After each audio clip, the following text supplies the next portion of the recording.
Thanks for checking out the Generosity Labs podcast. Generosity and giving as it relates to the church is one of the biggest and most important conversations we can have across faith communities. That's why we're here. On the Generosity Labs podcast, hosted by Kenny Jang, we will talk to pastors, consultants, service providers, and other church leaders. We're going to discuss the current trends, models, and best practices for developing giving as a robust part of your community life and how you can get a culture of generosity to flourish from the inside out. Join us every week right here for the Generosity Labs podcast. Check out www.generositylabs.org for more details and fantastic free resources made available just for you and your church. Greetings, podcast land. My name is Kenny Jang, and this is the Generosity Labs podcast. Generosity and giving, as it relates to the church, is one of the biggest and most important conversations we can have across faith communities, and that's why we're here today with Cindy Petroff. So glad to have you on the show today, Cindy. Thank you for having me, Kenny. So, Cindy, you've worked in many fields of accounting, I believe, including government and public manufacturing, and now nonprofit.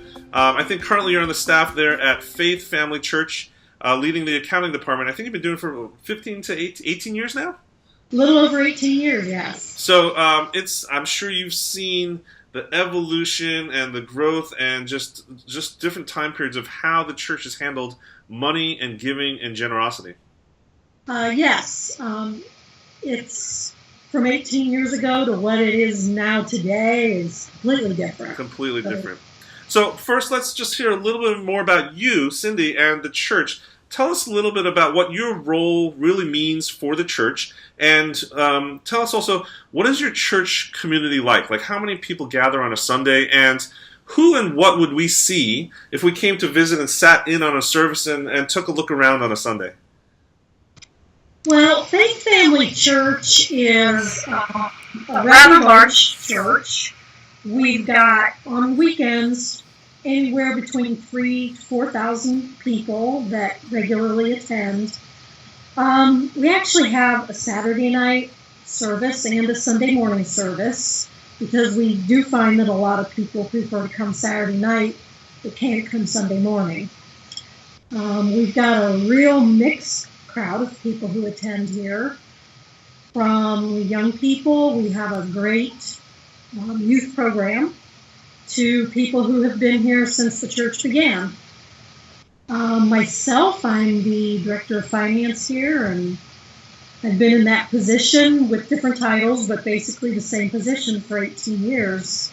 So I've really, I like to try new technologies, and I like to, sometimes there's some hesitation with that, but, I've really watched not only the church grow, but the way we do things evolve with time. Yeah.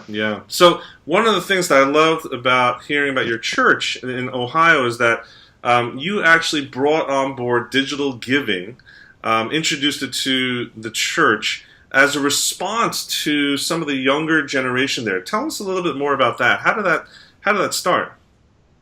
Well, it started probably around 8 years ago when we first went to online giving. We had some of the younger people on staff had said, why don't we go to online giving? And we really thought about it for a while because with me, I'm not a younger person, and it was like, oh, it's credit cards, it's debit cards. We just had that hesitation about doing that. But once we went to the online giving, they did create an app that people could use the app on their phones or log into our website and give. And, a lot of people used it. It was popular, but it wasn't like mind-blowingly popular. Right. People either liked it or they didn't like it. And 8 years ago, there was still a lot of hesitation with a lot of people to use online giving. Definitely. Yeah, and we've come a long way, right? I think if you look at even e-commerce as a whole, people don't think about giving a credit card over even on your mobile phone today for a purchase, buying stuff on the run is the norm for many Americans today. Tell us a little bit about your digital giving options today. So you've got online giving on your website.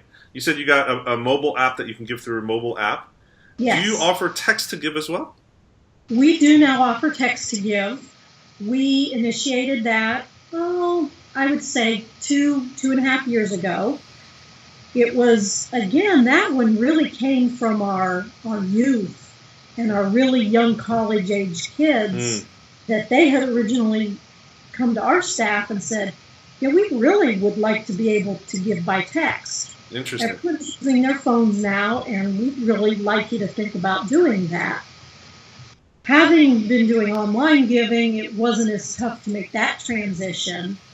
But I would say that text to give has really been a popular choice. Good. And so have you seen that it's only limited usage to the younger, and by young, are you saying under 40, under 30, under 20? What population are you thinking is the bulk of the people who use text to give?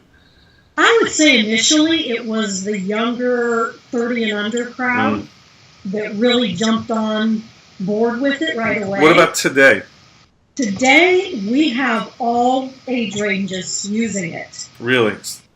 We have some people that are in their 60s that were using online giving, but they had to do their username and their password, and it was more difficult.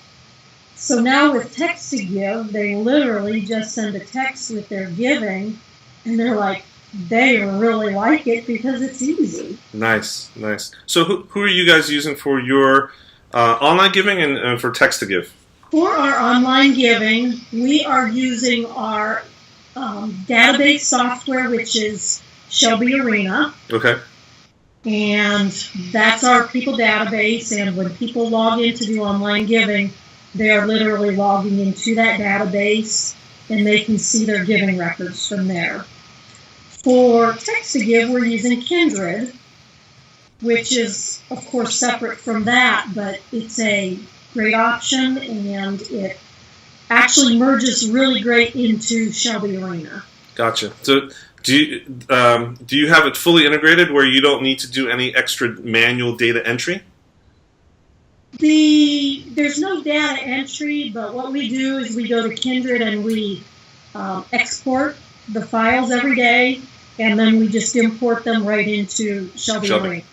Great. And then that way you have one place for all your people profile and histories contained. Yes, that's true. Gotcha. So what was one of the biggest challenges of adopting text to give, in your opinion?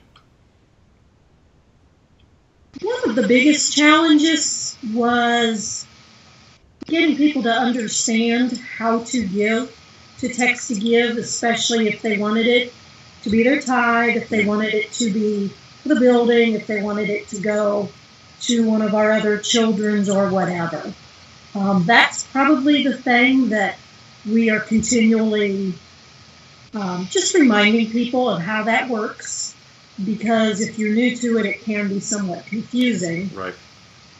So is there one of the hesitations that I've heard from many people who are exploring text giving solutions is that they're scared that people's giving rates will drop off, that people are not comfortable writing a check versus texting amounts, that they'd rather write the larger amounts via check, and that they would not give that much via texting. Have you noticed any loss in terms of the average gift size, or are you only receiving small dollar amounts via texting?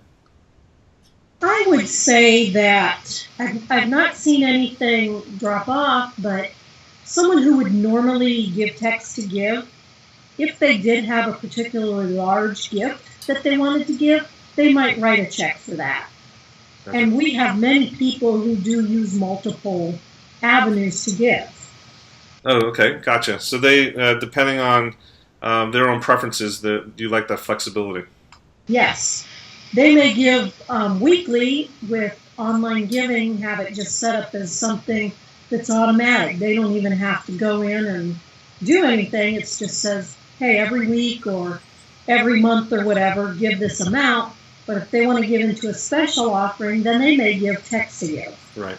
Now, one of the big obstacles that we have when we talk to the church teams is that the back office, the finance team, it's not like you're out there doing 2-hour lunches every day and just sunbathing, right? You've got a full plate in terms of what you need to do. So the hesitation of bringing another service into the mix in your workflow tends to be some resistance in some church teams.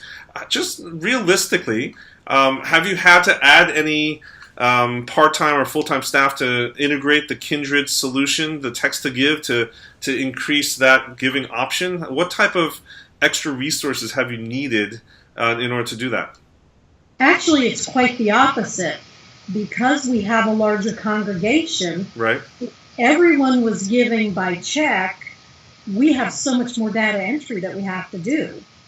So by them doing online, which is just integrated right in there, and with the Kindred, all we do is in one batch import that into our system and post it.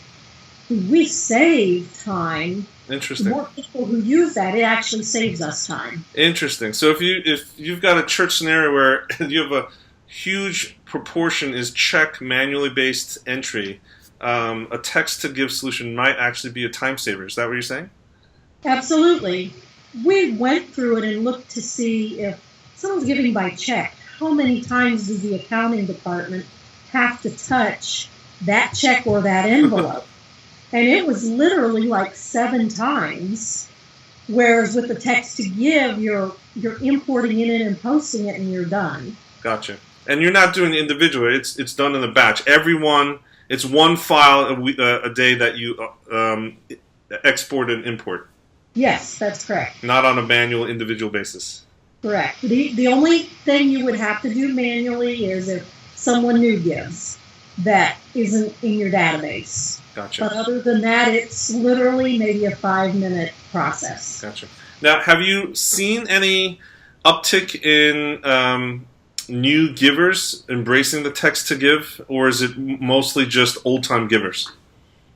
I would say that as new people come into the church, that's the way they're giving is by text to give.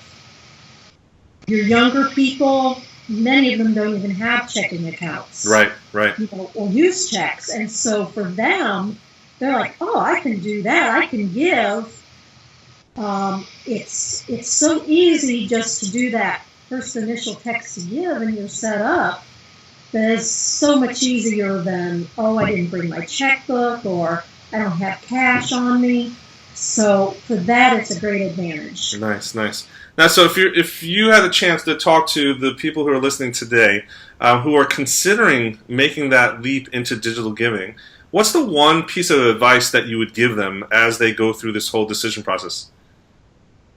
I would say and I've said this to people in the past, when you're looking for a text-to-give option, make sure that it integrates well with the software you're currently using.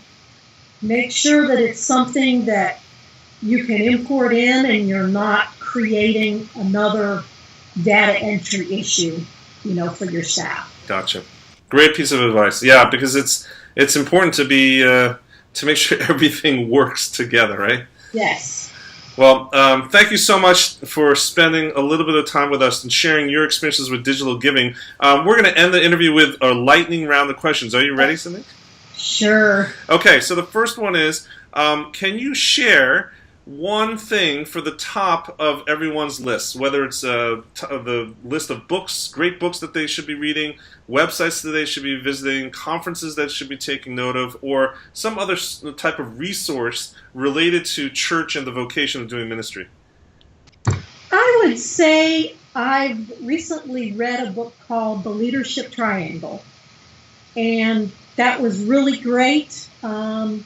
It's by Kevin Ford and Ken Tucker, and it was very helpful for me and really understanding our roles as leaders and how to involve everyone in some of your decision making. Nice, that's a good one. And so what's one thing that you're looking forward to in 2017 regarding the church?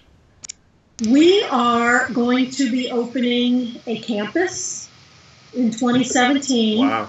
In 2016, we actually opened some prison campuses, and we're doing those every week in multiple prisons.